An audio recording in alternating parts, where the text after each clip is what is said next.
Hello, and welcome to the Ganru Show. I'm Golda. And I'm Onru. And this is a podcast that's just like hanging out with your two best girlfriends. In this special Thanksgiving episode, we are tackling the topic of gratitude. Namaste. Namaste, Golda. It's like having a deep fried turkey, but without setting the house on fire.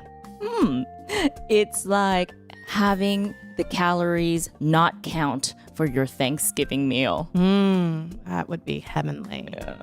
It's like having Thanksgiving dinner and not having your relatives ask you, when are you going to be in a relationship? When are you going to get married? When are you going to have kids? And was that suspicious mole on your face last year? Oh, God. Good luck. So let's get started.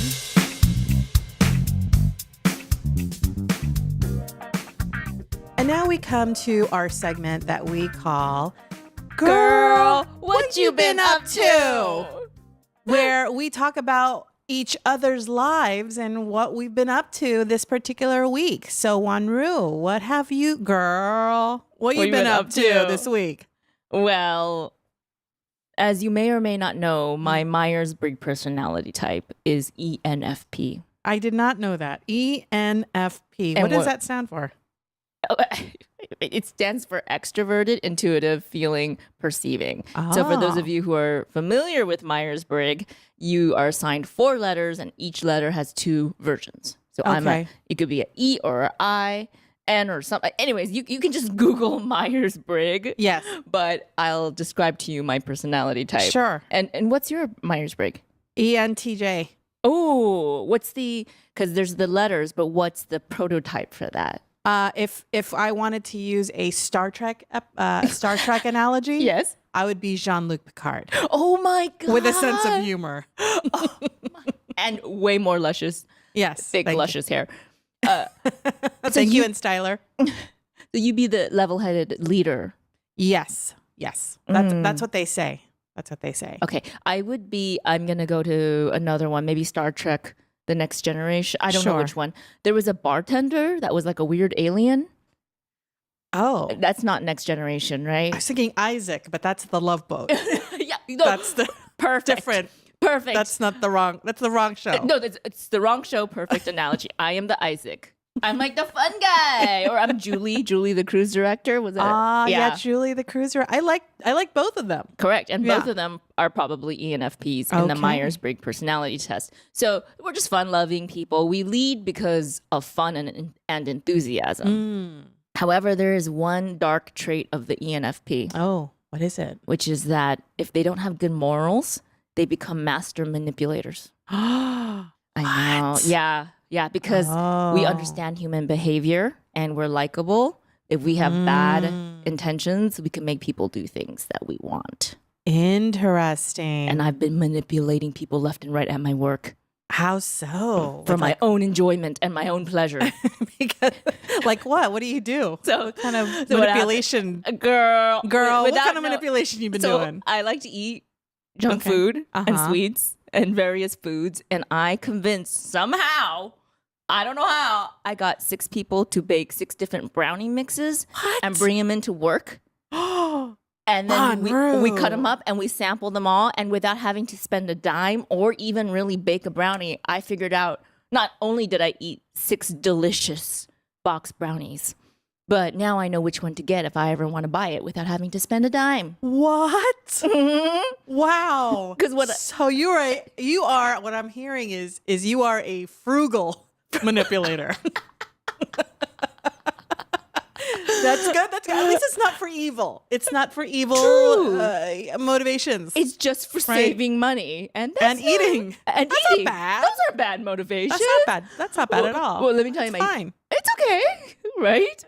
Okay. The thing is, I didn't mean to manipulate, and I think that's really the secret of my success. Is that right? I do this all the time at work. I talk about something that's really fun and exciting that I want to try. Okay. Like, oh, you guys, I want to buy 2, and then I'll make them against each other. Make them and pit them against each other. But Ganru. Doesn't that sound like fun, Golda? No. That sounds like with your puppeteering. Abracadabra. I never wanted to do this podcast. Why am I here? Look into my pocket watch. Go out and buy a brownie mix. Turn into like Zoltan the Great. But I talk about how fun it is. Oh, I don't have much time. Two would not really be a good comparison. And then one by one, they're like, oh, I'll make one. I'll do it. That sounds like fun. Later, we have 6 brownie mixes. And since I mean, there's no more brownie mixes to test. Okay. I just said, how about I make the coffee? Ooh, just throw them a crumb. Just throw them a crumb. Make it feel like it's equal, but it's really not. It's not. It's not. Coffee's easy to make. It's so easy. And I use the word coffee, so I spend no money. Wow. Yeah. So now let me ask you this. Before you even asked them to make the brownies, the various styles of brownies, you knew that your Myers-Briggs was ENFP. Correct. And you knew that you could manipulate people for your purposes. Well, people were joking around and saying, ENFPs could be manipulators. But I was like, no, that's not what I do. And then after this week, I go, that's what I do. Oh, my goodness. And then, but it's all for good because, then we had a Halloween party and I made these mystery boxes. Have you heard of these? No, what is that? It's a cardboard box and you kind of cover the opening with like a plastic bag or felt so that you can't see what's inside. Okay. You put your hand inside and you try to guess what item is in there. Oh. So, I had some things like fake caterpillars and branches. And then the other one. Oh, branches. Yeah, exactly. The other one, I had filled a glove full of that, that freezer packed gel stuff. Yeah. Yeah, so it felt really squishy. Oh. But the last one I got off the internet, I boiled a tomato and I skinned it. And then I put it in the fridge and it was wet and squishy. Ooh. And when you took your hand out, it was covered with this red stuff. Oh. And with my enthusiasm, I got everyone to do it, including the VP of our company. Wow. She put her hand in that box and she squeezed a raw tomato. Oh, no. Because of me. Wow. But look at you. But they had fun. Yeah. Yeah. They shouldn't be so lucky to be manipulated by me. That's what I say. What has been the biggest thing that you've been able to manipulate someone to do? I am embarrassed to say. Come on, just no one will tell. I got my friend Kevin to buy a back massager I wanted to try on Amazon because he has Prime and I don't. And he bought it and he brought it to work so I could try it. But then I didn't have to pay any money at all. Frugal manipulator. Do they have that in Myers-Briggs? It's a new category. All right. Anyway, so girl, that's what I've been doing. I've been manipulating people for their own fun and good. Wonderful. And really quick, piggybacking off of the brownie situation. Have you seen this brownie pan where every bite will be an edge? I've seen it. Yes. You should get one of those.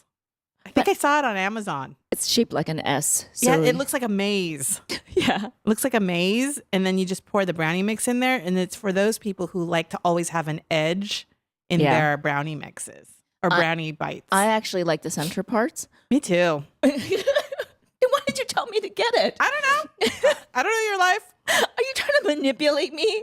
What do you mean? Are you trying to get me to try something? Yeah, why don't you try that brownie thing? Okay. Edge sounds thing. Good. Sounds See good. what happens.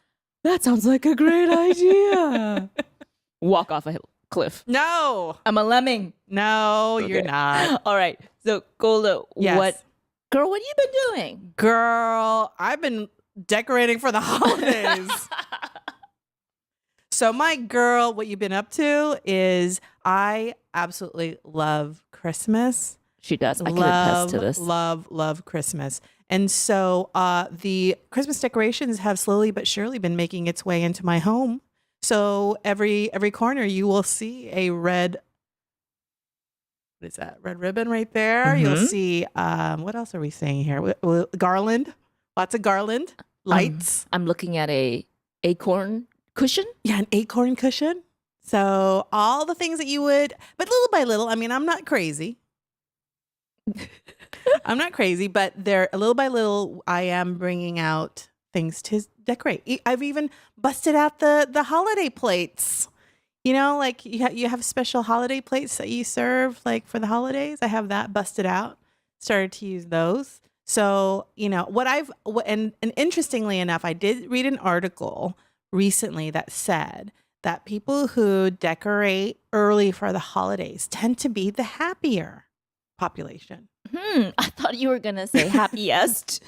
Is it? They're not the happiest, but they're happier. They're happier because usually with Christmas and the holidays, it conjures up memories and nostalgia of when you were a child, usually happy childhood memories. And if you have that around you, then you will be able to extend that happiness longer than, say, whatever, 1 week, 2 weeks before Christmas. Yeah, I was going to ask you because I do know you love Christmas. Love it. And I know you love it. That's the one thing I really love about Taylor Swift. Yeah, what's that? She grew up on a Christmas tree farm. And I'm not a huge Taylor Swift fan. Sorry, but I'm not. Sorry about it. But recently I have been because of the Christmas tree farm upbringing and for some other reasons. So she's cool now. I was going to say, it's cool. She's not known for anything except being a pop artist. And you're like really reaching. You're trying to find anything you could like about her. Like, how did you fixate on the fact that she grew up on a Christmas tree farm? There are many people who grew up on a Christmas tree farm. Really? Like who? Nobody famous. Okay. But why does that make Taylor Swift from a bad musician now to a good musician? Can you imagine how happy her childhood must have been and how much more of a happy person she is? And then she has a platform to sing songs, potentially influence other people with that happiness and positivity. But that's pretty good. I like that. Why does she have a new boyfriend every 6 months? I don't know. Maybe she needs a little happy every time. I don't know. I don't know her life. Oh, I know. I got a good analogy. What's that? Yeah, Christmas trees are great, but where do they always end up? In the shredder? On the curb. Oh. And that's where her boyfriends end up. Oh, on the curb. Snap. Girl. You made that connection real fast. Oh, yeah.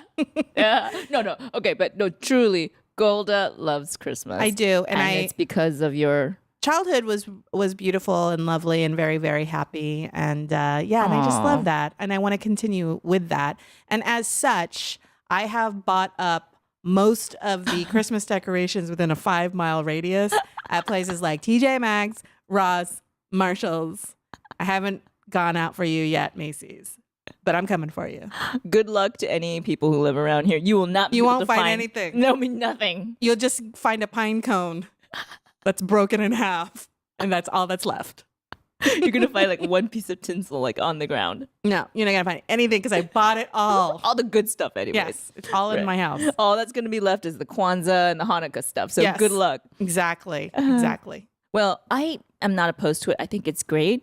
The only thing is, Golda, I wish you would have started after Halloween. Were you putting stuff up before Halloween? Because that's my rule. Well, I will say that Labor Day is in September, right? Perhaps there was a reindeer or two that graced a mantle at the homestead on September the 6th.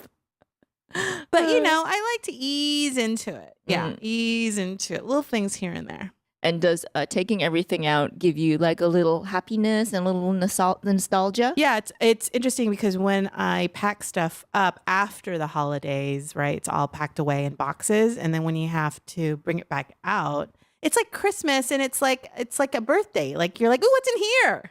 Yeah. Even though you know what's in there. It's like, ooh, what's in there? And then you get delight. You're delighted with what you uncover every time you unwrap, that deer, or that snowman, right? So lovely. So go out there and decorate to your heart's content. It's agree. Good stuff. It's good for the heart. Or get someone else to do it if you can manipulate them into doing it. Oh my gosh. What's that guy's name that bought you the massager? Did I say Kevin? Yeah, Is it Kevin? Carl. Calvin? Okay. I meant to say Calvin. Yeah, I think we need to text him and be like, hey, we got some lights that need to go up.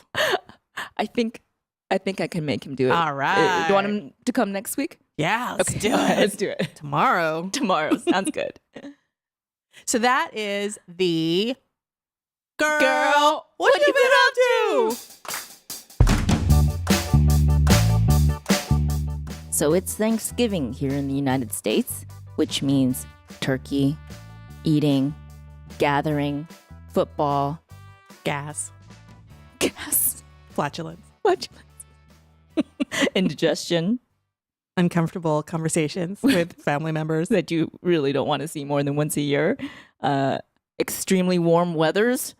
In California. In Southern California. California. But it's also a time to give thanks.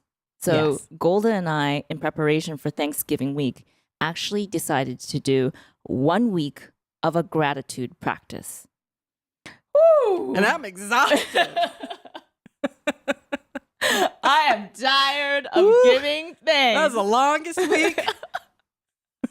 Oh my goodness. I think we're the anti-Oprah. Well, meaning to say, like Oprah and like Brene Brown and like Elizabeth Gilbert and, Deepak Chopra. Yeah. Like all of these thought leaders, they always say gratitude, practice thankfulness, all that stuff. You'll find it invigorating, exhilarating. I don't think I'm that. So let's touch upon that. Confessional. So let's touch upon that a little Yes. bit, because this was your idea, Golda, because you admire all those thought leaders. You're Yes, I like, do. I'm going to be like Gwyneth. Yes. And I'm going to be like Oprah. I'm going to be like Gail and Oprah. We're going to be like Gail and Oprah. Totally Gail and Oprah. And what made you want to do this gratitude exercise? Well, I mean, I think because I've always heard, and to some extent, I believe that when you practice gratitude and thankfulness on a daily basis, and even on an hourly, I mean, you can get down to the minutia, like down to the hour, down to the minute, down to the occasion, that it helps you in so many different ways. There have been studies shown about how practicing gratefulness and gratitude helps mental, physical, emotional well-being across the board. It's just a good idea. It's a good idea. So Yes. we decided to try it. Yes. And so we had an outline of exactly what we wanted to do, because we didn't want to just say like, oh, we're just going to give thanks the whole week. Right. So Golda, let's go through what we had to do every single day for 7 days. Got it. So these are our parameters that we worked with. The first was to ask ourselves or name 3 things that you are grateful for that day. And we did it from Monday through Saturday. Yeah, right? so shy of a week. Whoops, 6 days. Yeah, it's like, woo, couldn't do it for 7 days. Okay, so number one thing is, what am I grateful for today? Name 3 things. Yeah. And then the second thing was to say thank you once a day, and then to be specific as far as what did you appreciate about that particular person you said thank you to, and to be thoughtful in determining and in expressing what you were thankful for. Right, so it couldn't just be a casual, hey, thanks, man. Right. Exactly. Thanks, bro. Yeah, exactly. Because that's how I talk. Because you say thanks, man, thanks, bro. Usually. You're so funny, bro. And then number 3 was name 1 thing each day that you love about yourself. And Golda added that one. I had never Yes. heard of that before. And she added it, which was a very interesting touch. What do you love about yourself? And it's a little bit to kind of throw that in retrospect when I started looking into these gratitude like professionals. And there are gratitude professionals. What? Apparently. There's like, there are journals written. There's courses at universities about gratitude. What? I need to Isn't get that in on interesting? this. Yeah. And apparently, I didn't know this until now, that me including this name something that you love about yourself, turning it inward, is very different from a lot of gratitude journals out there that are more about the other person. Yeah, I had never heard of Right? anybody suggesting that as a gratitude practice. Yeah. Like thanking yourself for an aspect of yourself that you Yeah, like. absolutely. Having gratitude for something that you like about yourself. Yeah. I think Yeah. that was helpful. So, yeah. What did you discover? Wonder, I'll throw it to you. I was hoping you'd go first, Golda. Not that this is a competition or anything, but What did I learn? No, I'll go. I'll go Okay, first. okay. I'll go first. I'll be vulnerable and Yes, put myself out yes. there. I'm grateful that you're being vulnerable right now. You are welcome. Okay, so it was harder than expected to remember to do it. So Okay. some days I had to catch up from the day before, but I did write it down every single day. I think 1 or 2 days I forgot to thank somebody. What? What? That was bad. That was really bad. You're too busy manipulating. I should have said thank you for being Thank you for doing what I'm saying for you or asking you to do. Thank you for being so feeble-minded that I can just manipulate you to my will. Thank you for these brownies, by the way.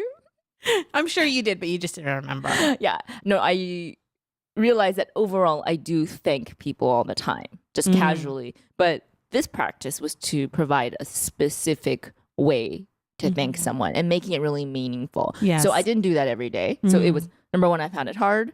But number two, I really enjoyed it, especially the things I'm grateful for.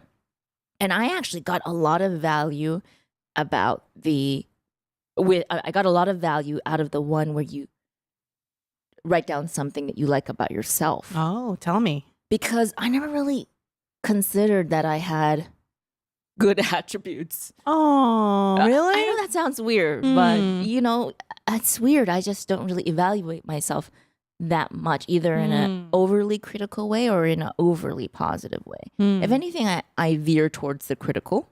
Interesting. Which everybody does, right? Yeah, we're our own worst enemies. Absolutely, yeah. But the thing that I appreciated about myself every day was usually something, number one, that I had never thought of before, but it filled me with gratitude. So just to give you an example, I went to an exercise class and then I wrote that I was grateful for the free time to go to the class.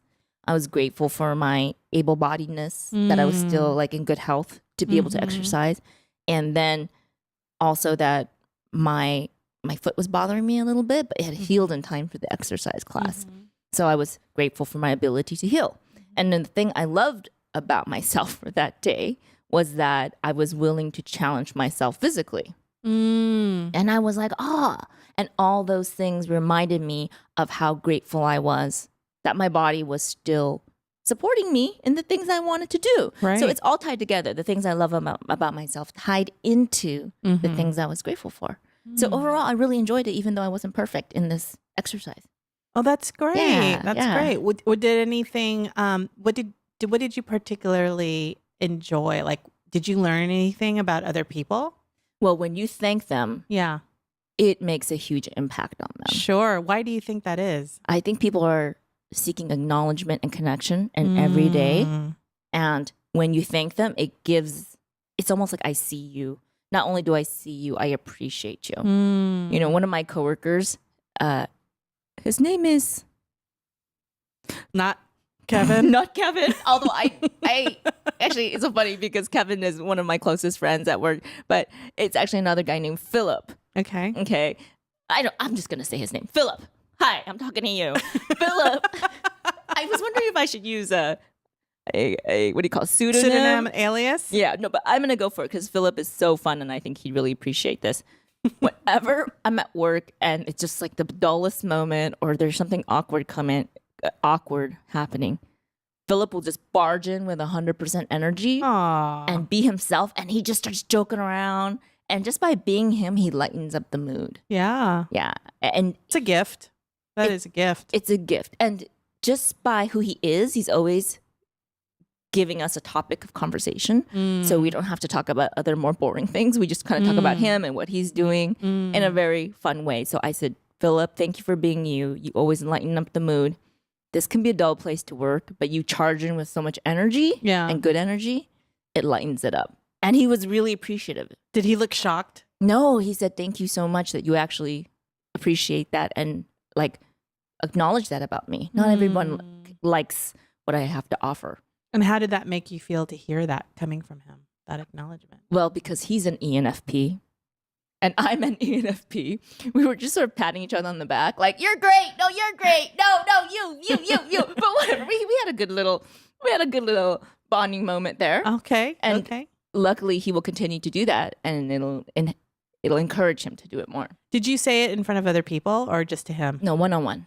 Okay, interesting. Do you not recommend that? No, I think that there's value in one-on-one as well as a group setting because I think that gratitude is contagious. Oh, Yeah. Oh, I want to hear more about that. So Yeah. tell me about your weekend, how it went by. Yeah. So in theory, I thought it was going to be a piece of cake. In theory, me too. Me too. I am so Oprah's twin and I'm so Gwyneth Paltrow-esque that this is going to be a piece of cake. Well, I think I definitely underestimated that it is something that I had to put my headspace in. And I think that dependent on the person, it can be difficult. The level of difficulty varies, right? Totally. But I was grateful to be able to do this for 5 days or 6 days. 6 days it was. Yeah. And I think that the first thing that it taught me was to be very present. Oh. Yeah. Why is that? And that's such a hot topic nowadays. It is. It taught me to be very present because, in our busy lives, we tend to think of what's next, what's coming up next week, what's coming up for the holidays, what's coming up next year, blah, blah, blah, to save for this, whatever the case may be. And I think that it helps reshift the focus to what's happening right now. So when I knew that I wanted to name 3 things that I was grateful for, I was really paying attention to things that I could be grateful for, right? And when I knew that I needed to, it became more wanting to, but when I needed to initially say thank you to somebody, I was really looking at that person or people around me and really observing and noticing the good that they bring to the table. Nice. Right. And, because I work a 9-to-5 corporate job, there was plenty of people to look around and say thank you to.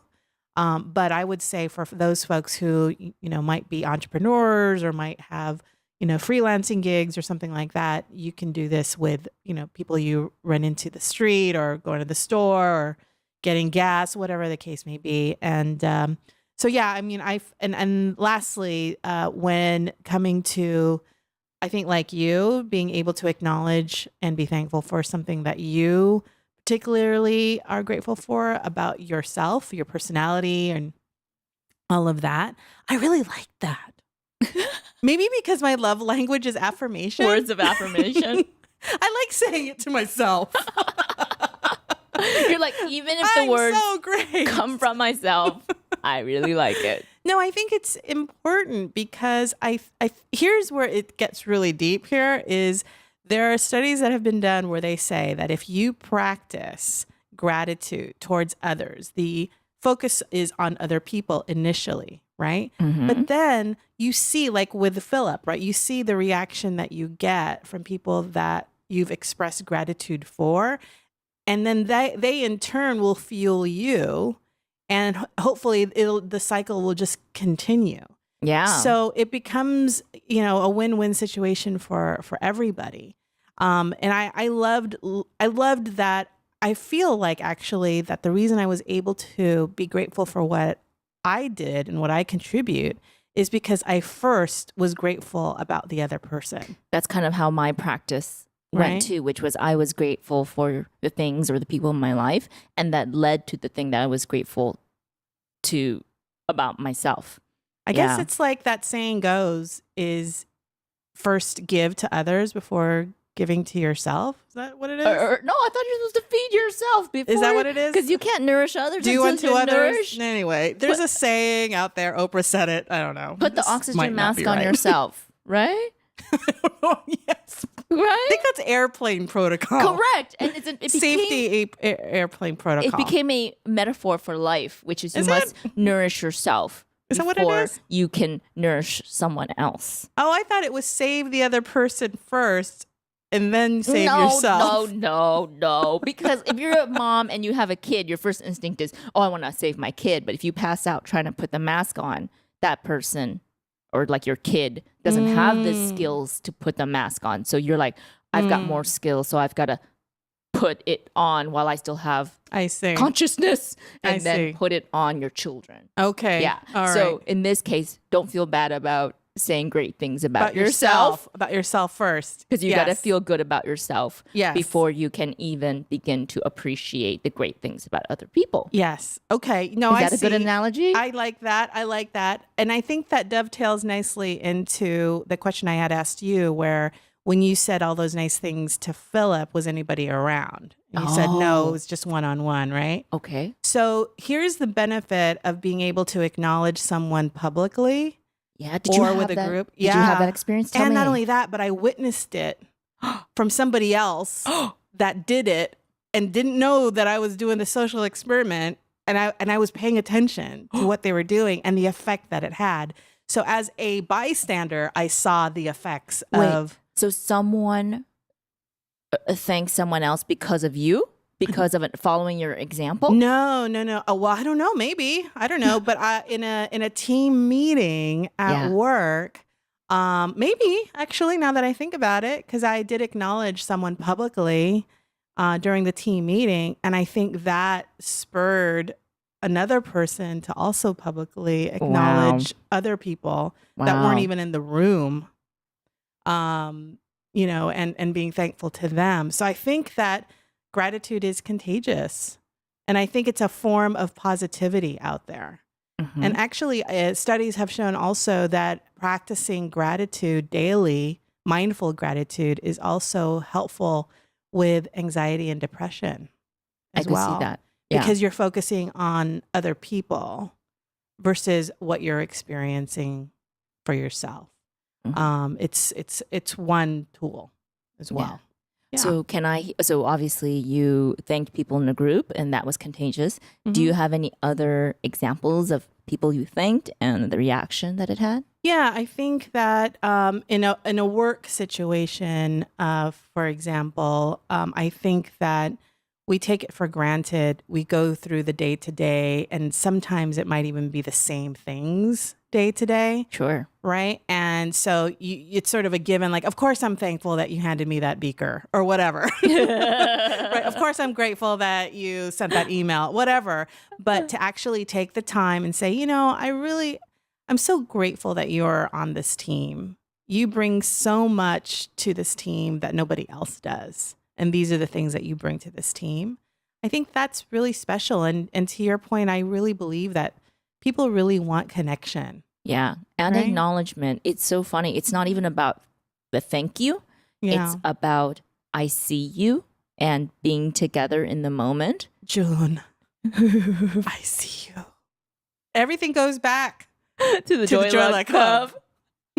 For those who aren't familiar with Golda's obsession with the Joy Luck Club, she was reenacting a moment when her mother acknowledges June's good-heartedness. Good heart, best quality. Is it best quality heart? Yes. Or something like that. That's right. Anyway, yeah. You know what? I was gonna episode 4, 5, 6, 7. Yeah. One of those episodes. And another great thing about this practice, which I observed, was it's great to thank somebody without having to get something from them or for no reason. Yeah, that's a great point. Tell us more. Because, sometimes you thank people or you end up buttering them up because either you want something from them or because they've given something to you.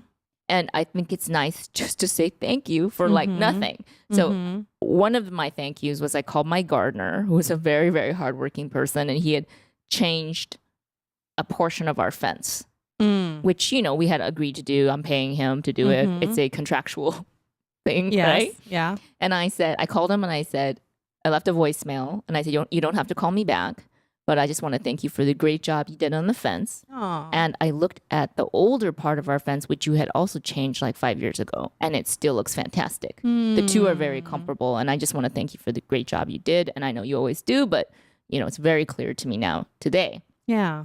And then I said, you don't have to call me back or anything. Introvert. Let's not actually talk on the phone. Let's not actually meet face to face. Actually, if I see him, I'm probably going to avoid eye contact and just run to my car and drive away. You're just going to pass him a note. But this was literally a no strings attached thank you, right? Yeah. Don't call me back. Actually, I prefer if you don't. I just want to let you know what I think about you. And that's awesome. See you next year. Well, the other thing that I was going to say is a lot of what we've been talking about right now relies on being grateful to a person and seeing that reaction or having them feeling that reaction or some sort of interaction personally. But one of the things that we were tasked to do is to name 3 things that we were thankful for. Yeah. So it doesn't necessarily need to be a person. It could be as basic as, thank you for this lovely flower that I just noticed right now. Or thank you for this rose that used to be yellow, but now has got a pinkish tint to it. I never noticed that before. I love that. Isn't that interesting? Isn't that pretty? Or thank you for this really lovely clear weather where I can see the mountains. I mean, I said that just yesterday, actually, here in Southern California. It's such a beautiful day. I could see the mountains. Usually you can see a little bit of an outline among the haze. But yesterday it was crystal clear. It was beautiful. And I stopped and I looked at it, which was really lovely. Totally. And Really I would lovely. say it does 2 things. It takes you out of the routine that you're in. It maybe takes you out of that state of mind of rush and non-presentism, and you focus on one little thing.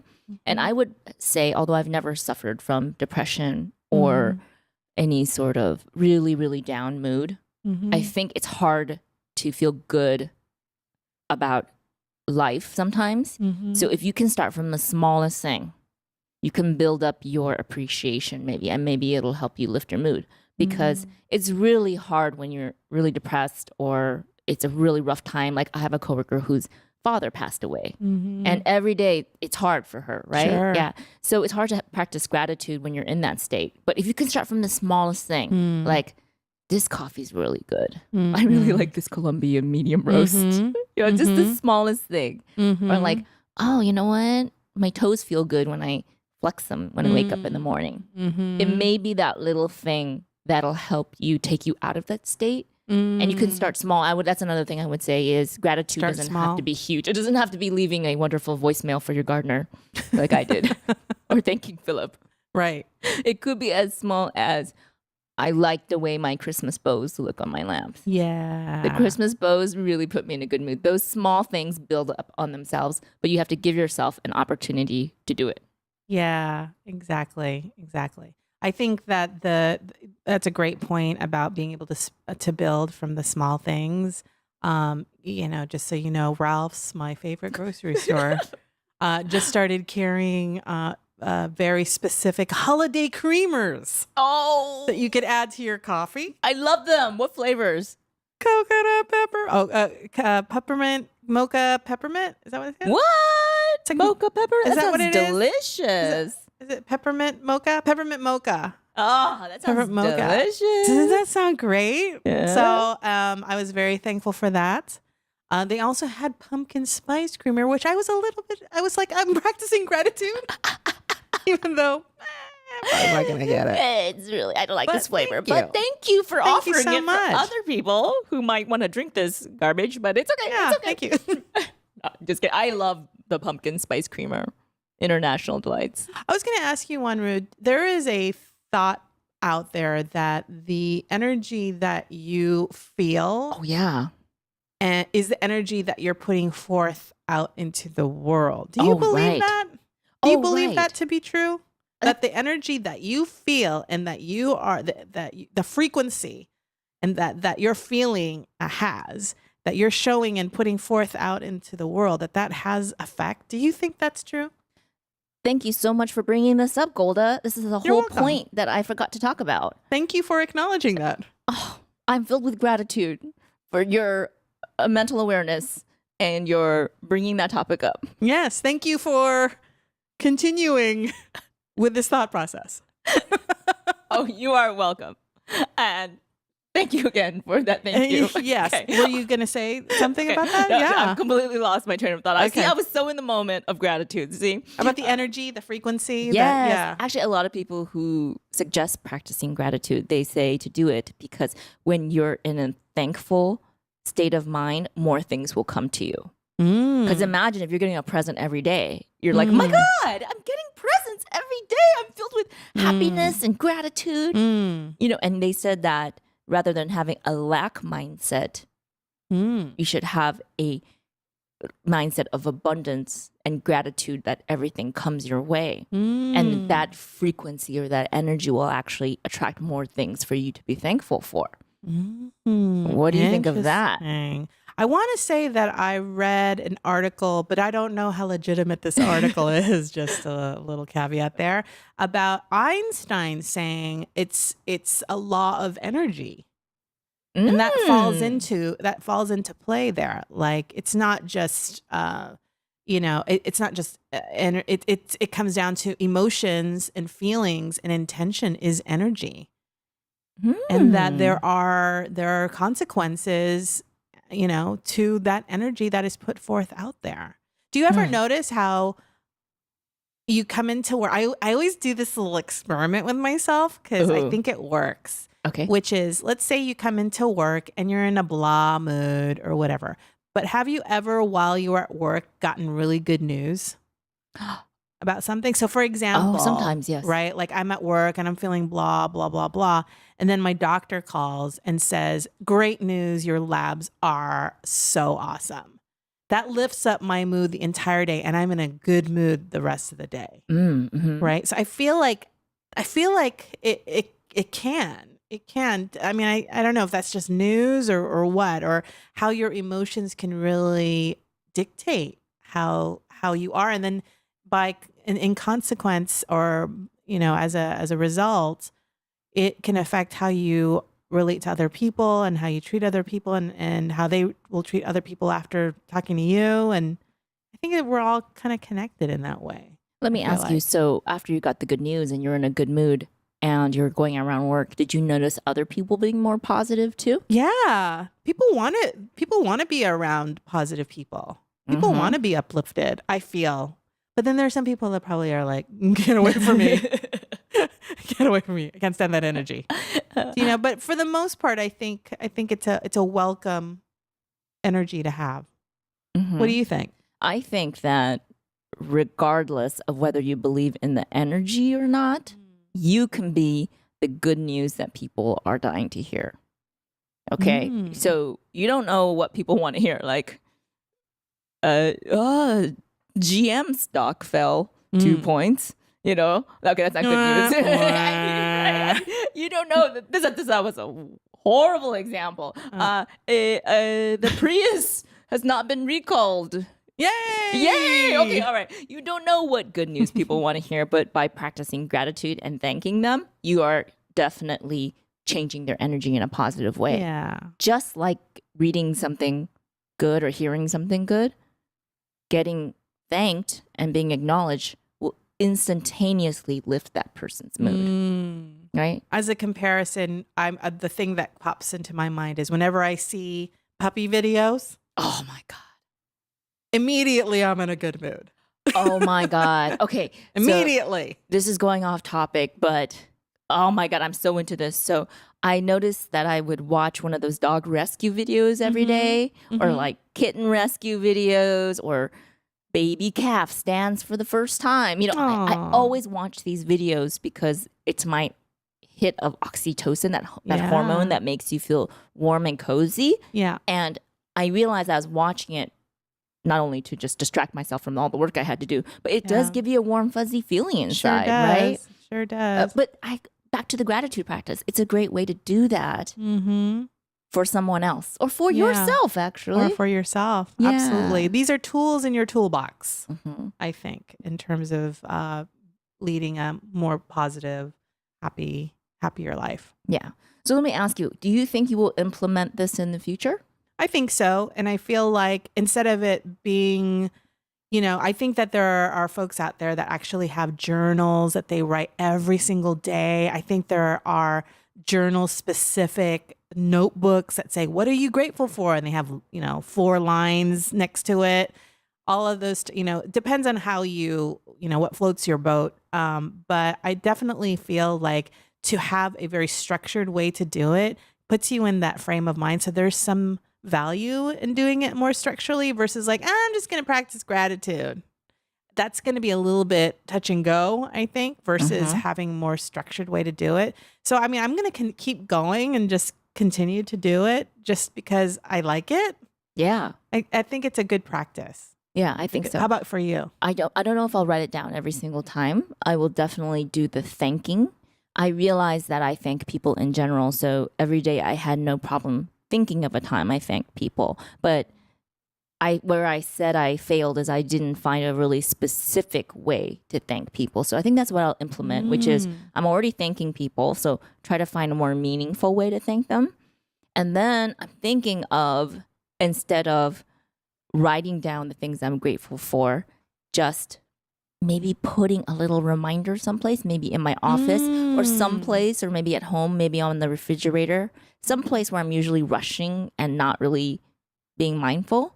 I'll put a little magnet there or something. I like that. And then when I see that magnet, I'll take a minute out to think of something I'm grateful for. I love that. So sort of like a daily affirmation, gratitude affirmation or mantra in a visible place. Yeah, and it's a little reminder to do that practice. You know, that's a great idea because one of my friends, actually, I had given her a birthday gift and she gave me a thank you card, and the thank you card was maybe 1.5 inches by 1.5 inches. So it's sort of like those mini ones. Oh, yeah. And it was folded in half. And the cover of the thank you card says, "You are exceptional. You are wonderful. You are loved." Oh. And I have that card sitting on my desktop at work. Aww. So whenever I sit down behind the desk and I'm working, 8-9 hours plus a day, I'm always looking at that.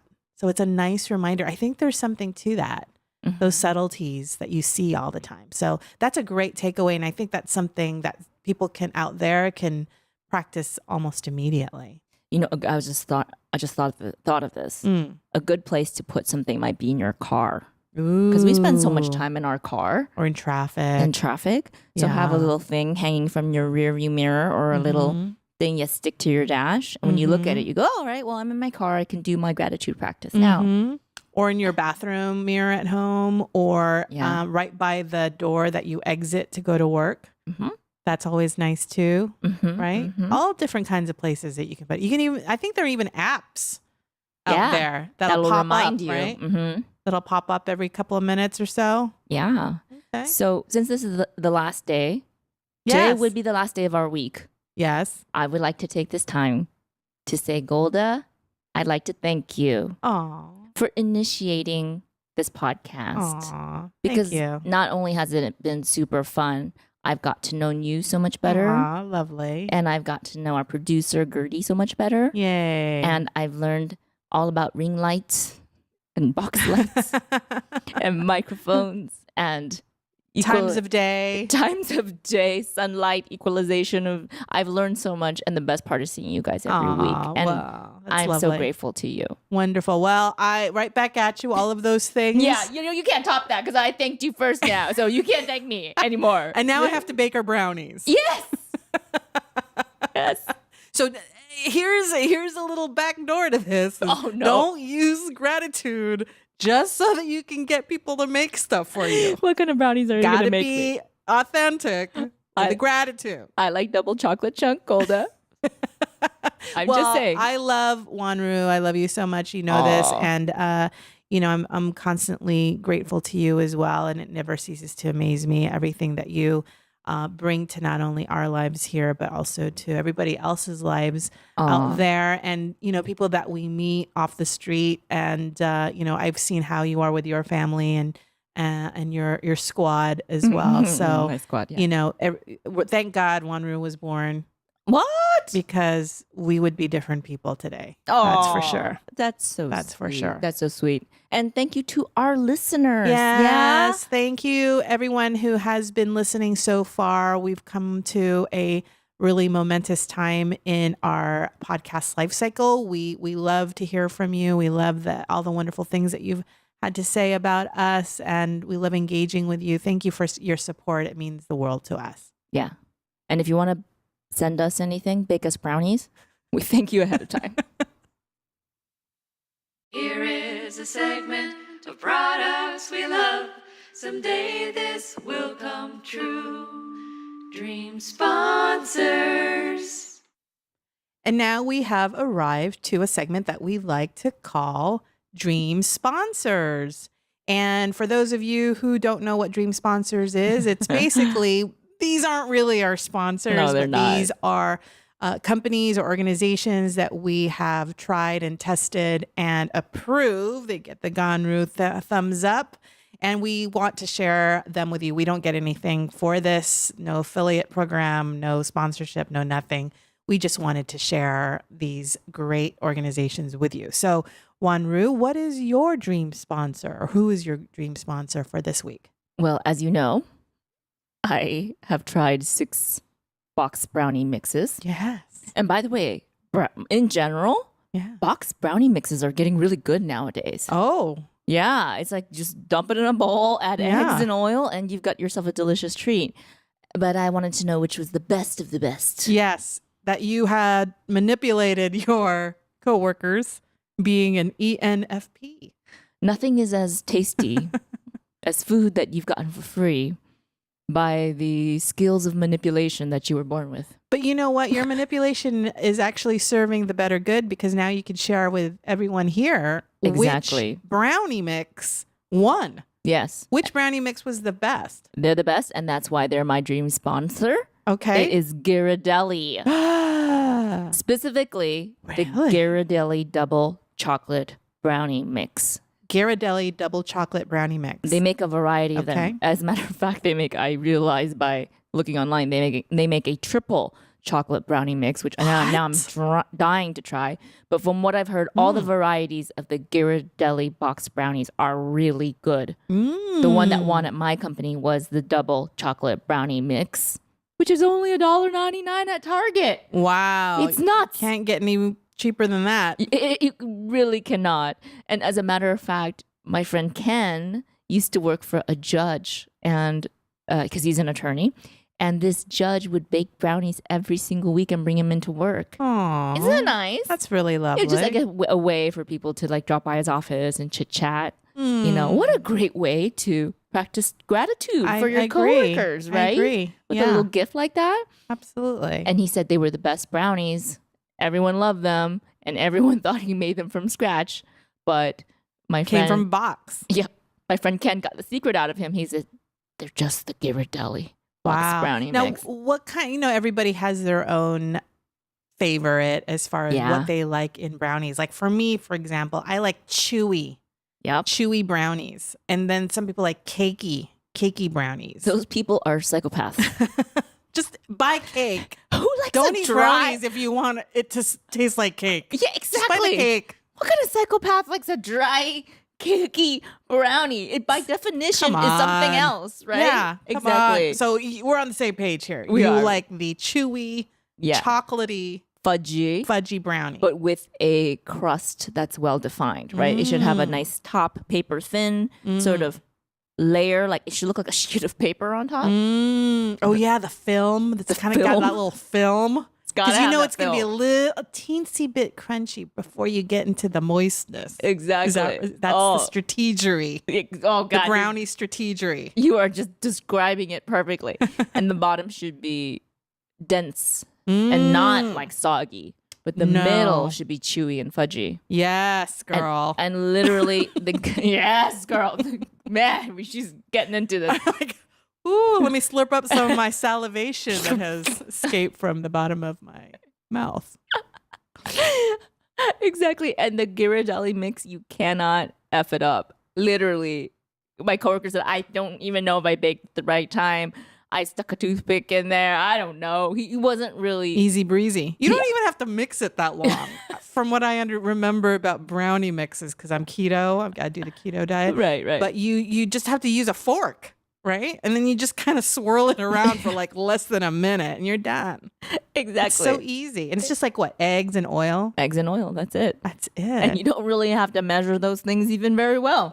Just, just eyeball it. You're good to go. Exactly. So Ghirardelli, you would be my dream sponsor. Yay. Now, would you ever modify like a boxed recipe mix? For example, for many years, I used Duncan Hines. Oh, it was brownie mix. I think that did pretty well. We had a Duncan Hines one, and it did pretty well. I used to do that, and then I used to separately buy some Nestle Toll House chocolate chips, and then just dump those in there. And then if I had some nuts, I'd just like grab a handful and just dump some of those in there. So you did a little hodgepodge version. Yep. Is that something that you would do, or anybody that at your work that made these? Did they strictly go by the rules? We had to do whatever was on the label of the box, just because we wanted a nice baseline. I see. But those modifications would take it to the next level. Or marshmallows. Oh yeah. Oh, marshmallows swirl up in there. Yeah. Oh, you can go crazy. Well, you're really taking it to the next level, Golda. I think I'm living vicariously through you and your coworkers. Yeah. And you know what I was going to say? A lot of brands did really well. So Ghirardelli was just a notch above the rest, but Duncan Hines did really well. What's it? Sarah Lee? No, that's different. Is there a Sarah Lee? There is. There She is makes pound cake. Yeah. But I know which one you're talking You know about. what I'm talking about. Yeah. She's very popular. And then Trader Joe's was okay. It was a little Trader Joe's. It was a little on the cakey side. See, I would not. Trader Joe's would not be my go-to for a brownie mix.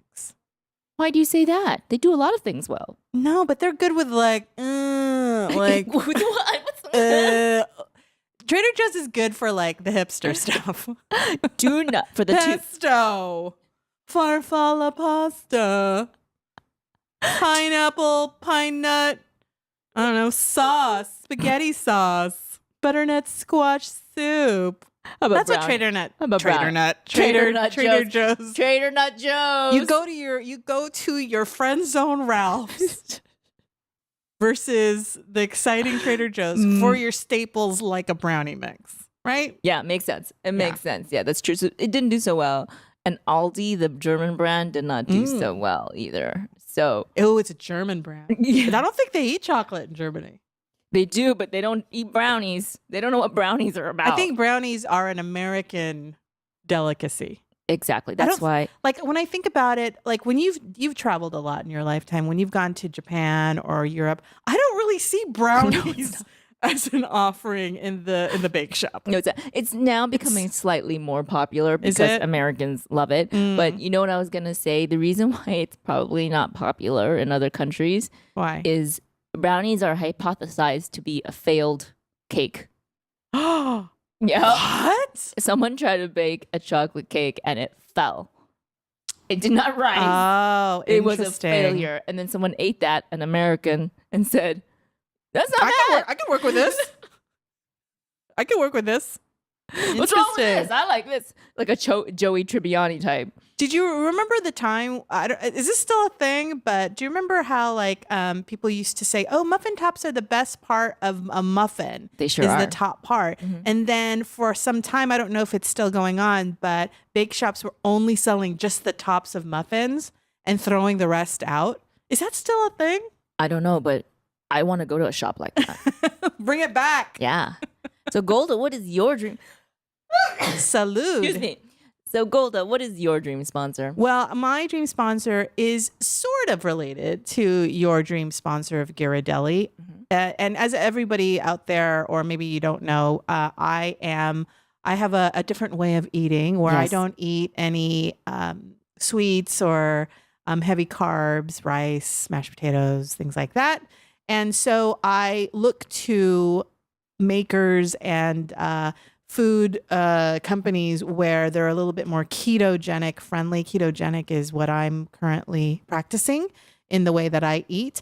And there is a wonderful company by the name of Good D's that makes all kinds of cool desserts. So this particular one is a chocolate snack cake, but they also make brownies as well, but they are keto friendly. So for this particular one that I have here, which is Good D's sugar-free sweetness chocolate snack cake, low carb baking mix. And can you spell Good D's for those who are listening to us? Sure. Good, G-O-O-D, and then D's, D-E-E''S. You can find them on Amazon.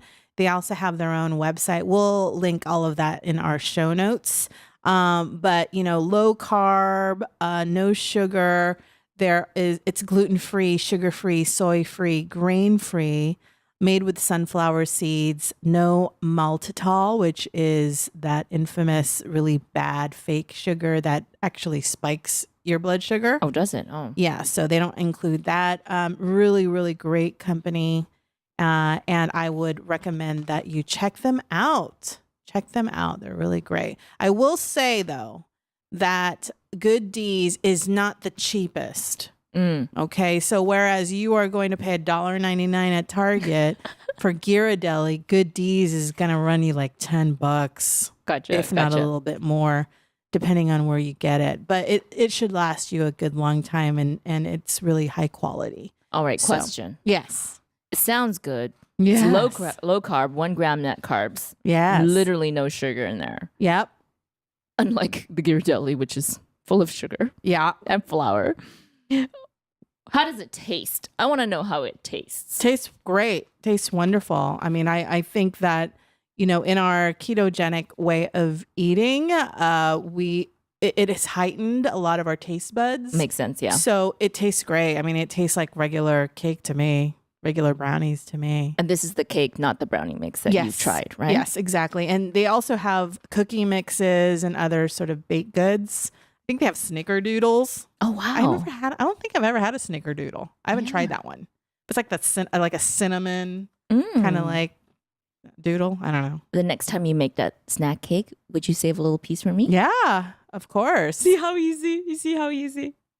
I just did it again. Did it again. I'm just a fly in your web, Charlotte. Spinning my web, and I'm just drawing you guys in. I got snack cakes and brownies coming at me from all directions. Sucker. So those were. But seriously, that looks very interesting and a great alternative for those of you, even those of you who are diabetic, right? Yeah, that might be a good option. Yeah, absolutely, absolutely. Diabetes runs in my family, and this would be a good alternative. Right. Especially with the holidays coming up, you don't want to, watch your weight or, be diabetic and not be able to partake in, some of the goodies and desserts out there. So this is a good alternative if you're kind of stressing out about that. That sounds great. Like a long Thanksgiving dinner that lasts for hours, we have come to the end of our episode. I'm stuffed. I'm stuffed with knowledge and gratitude. I need to take a nap. So before you doze off in front of the TV, I would like to ask you, Golda, what will you take away from this episode? Well, I think that this gratitude episode came at a timely time. A timely time. And I'm grateful that we had a gratitude episode, and it has inspired me to continue with that, not just let it be a seasonal thing, but try and make that more of a daily practice. I think that there's value in that, not only for yourself, but for others around you. And just in general, just for the overall energy out there that you put forth in the world. I really believe that we have a responsibility. Each and every one of us has a responsibility for the energy we put out into the world. And being grateful is one way to put forth some good energy. So I would say that that's one of the big ones. And then secondly, I will say that something that you actually taught me in your interaction with Philip, your coworker, and that one-on-one thank you, and your interaction with your gardener, which is gratitude doesn't have to be a big, sweeping, dramatic, theatrical thing. You should try and look at it in a way where you should practice being grateful in whatever is comfortable for you, right? So if being grateful to someone or to yourself is more of a personal experience, or you don't need to have it be flashy, or you don't have to put it in a fancy, flashy journal, whatever makes the most sense for you, that's going to be the easiest for you to do. Start there. Yeah. And then see where it goes after that. But I think that you should definitely move towards that, towards gratitude and the practice of gratitude in a way that makes sense for you. So that's what I took away. What about you, Wanru? Oh, that's very nice, Golda. I'm glad you got all of that out of this episode. I was like listening to you. I'm like, that sounds good. That sounds good. Wow. That's a lot of good stuff. Well, for me, the thing I'll take away is I'm just envisioning you in my mind taking out Christmas ornaments and Christmas decorations and decorating your house. My family is not into traditions at all. Yeah, I don't even need to imagine it because she's reenacting it for me right now. My family is not into traditions at all, but I really appreciate people who actually uphold the same traditions every year. So your enjoyment of it and my enjoyment of it brings me a lot, especially because I don't have to put away everything after I just come to your house.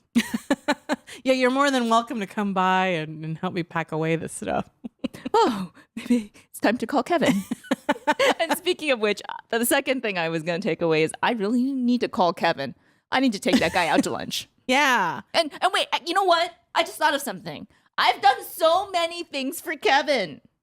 Is it Kevin? Is It's not Philip? No, he was somebody else. No, Kevin. Oh. I'm talking to you right now. You know how many things I've done for you? Oh, okay. I've pretty much helped him to start dating his girlfriend. I've helped him to get engaged to his girlfriend, now fiance. I've helped him to have a better and more funner time at work. So it is a two-way street. It's a two-way Yes. street. Actually, I feel like he should be thanking me. Good reframing. It's all back to me. Let me see how I can manipulate that to make it happen.